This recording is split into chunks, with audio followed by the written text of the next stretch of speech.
আসসালামু আলাইকুম। অনুভূতি পেজ থেকে নিশা ইসলাম বলছিলাম। আজকে আমি সন্ধ্যার নাস্তা তৈরি করব। তার জন্য আমি ঘরে থাকা অল্প কিছু উপকরণ দিয়ে আজকে একটা স্যান্ডউইচ তৈরি করে দেখাবো।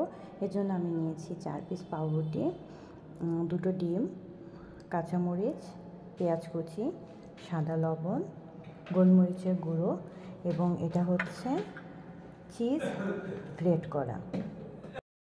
স্যান্ডউইচ তৈরির জন্য আমি প্যানটা চুলায় বসিয়ে নিয়েছি এবং লো হিটে এই অয়েলটাকে আমি 5 মিনিট গরম করে নেব।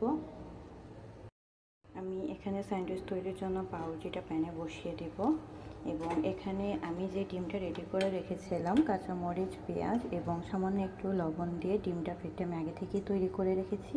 এটা আমি পাউরুটির ওপর দিয়ে দিব।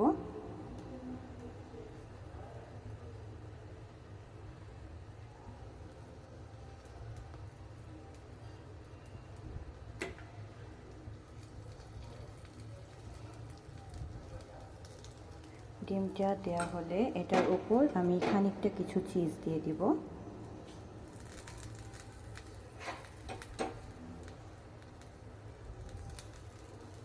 এবং চিজের ওপর সামান্য একটু গোলমরিচের গুঁড়ো দিয়ে দিব।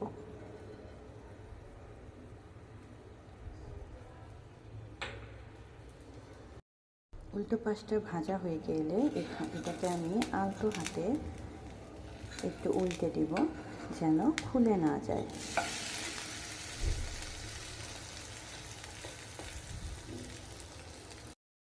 ভাজা হয়ে গেছে। আমি যে পাশটায় ডিম আর চিজ দিয়েছিলাম সে পাশটা একটু চাপ দিয়ে ভেজে নেব। আমি প্রথম ব্রেডটা যেভাবে করেছি দ্বিতীয় ব্রেডটাও একইভাবে করে নেব। তো আমার আজকে বিকেলে নাস্তাটা কমপ্লিট। সবাই অবশ্যই বাসায় ট্রাই করবেন এবং আমাকে কমেন্ট বক্সে জানাবেন কেমন হয়েছে। আল্লাহ হাফেজ।